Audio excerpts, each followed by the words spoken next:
All right, guys, welcome back to yet another Major Ben video. We're going to be talking about the Steam Deck yet again in this video. It's just a hot topic right now. I'm enjoying making videos on it, but today's is some slightly negative news around the Steam Deck, which also has some positive as well. So earlier on, or later on, actually last week, I should say, several gamers have actually reported problems with the Steam Deck verified games over the last week, including popular titles like GTA 5 and Vampire Survivors. So some of these Steam Deck verified titles are actually having issues. Now, I do want to discuss towards the end of the video about a feedback system that Valve is going to be doing on the Steam Deck games and the verified titles. So that's a positive. We will talk about that in another video. But for today, there are some Steam Deck verified titles that are having major issues. But before we get into it, please do leave a like and please do subscribe if you enjoy this video. So as highlighted on Reddit, Valve did create a discussion thread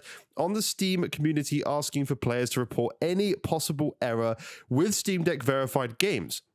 A few players have stepped up to highlight issues with games, and some of them are pretty noticeable, to say the least. One such reported is detailed in greater length in an article on Gaming on Linux that also highlights several issues with GTA 5 experienced by its author. That same author also compiled a list of Steam Deck verified games that are having some kind of issues. Here are the Steam Deck verified games that are reported. I will read it to you guys. There are quite a few, but Atelier, Riser 2, A Way Out, Borderlands, the pre-sequel, Call of Juarez, Deathloop, Doom, Elderborn, GTA 5, Hitman, Hoa, Lucky to Be a Landlord, Monkey Island 2, Nuclear Throne, Prince of Persia, Rollercoaster Tycoon 3, Sonic Generations, The Binding of Isaac, Rebirth, and there's many more. So there's a fair mix of titles, to be fair, in there. While issues with older games such as Rollercoaster Tycoon 3 aren't necessarily that surprising, there are some fairly recent games on the list that the Steam Deck does appear to be having trouble with. And just to note, these games are verified by Steam.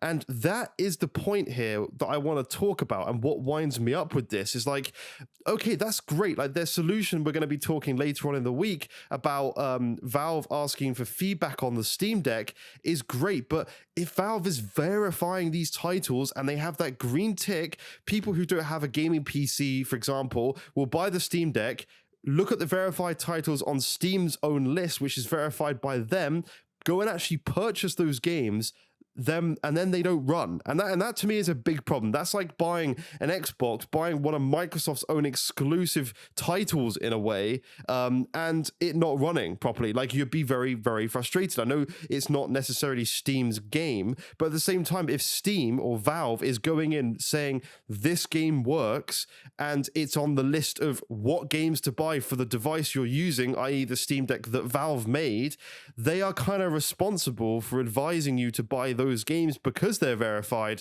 but then when you boot them up, they're not running. So that is, in my opinion, really, really bad from Valve there. Really bad, because as I say, people will go out and spend money on titles that are, claimed to work with Steam Deck, and then you're playing them, you're paying for them, you're playing them, and they're not running. So that's just unacceptable. Like even with the feedback system that they're going to be doing, like they should not be putting a green tick next to a game that's been checked by Valve and is not ready. Like just thinking about that for a second, like I do wonder sometimes what goes through the minds of these companies when they're getting their testers, or if they are even testing it, or they're just assuming, but they're saying that this game, and they've ran a test, they've said, this game works with this device.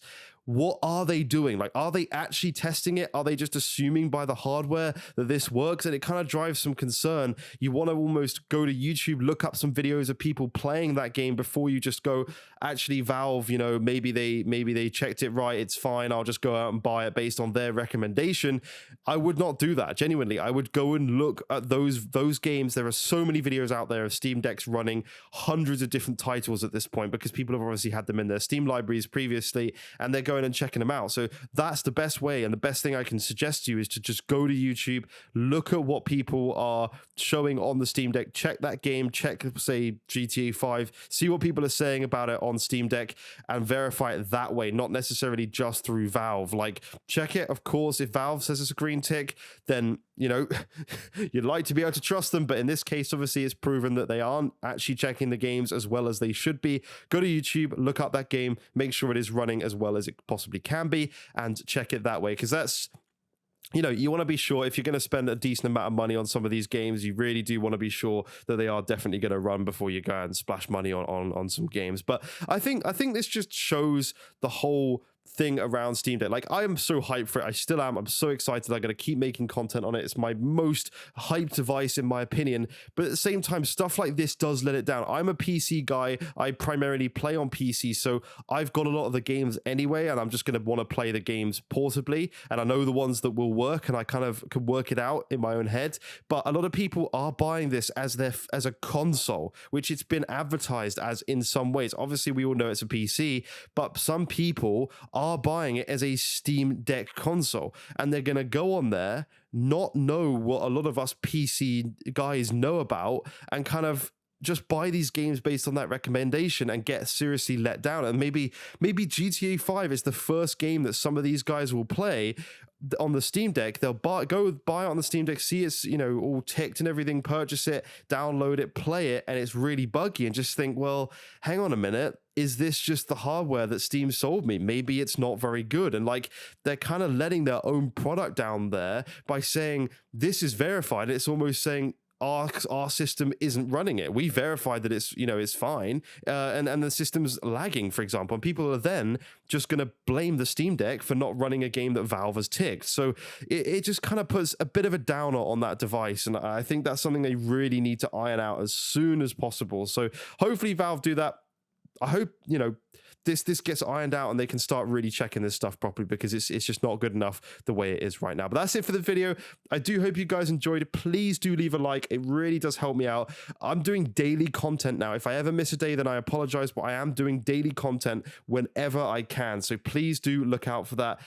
Subscribe, press the bell icon, and yeah, I'll see you in future videos, guys. Bye-bye for now.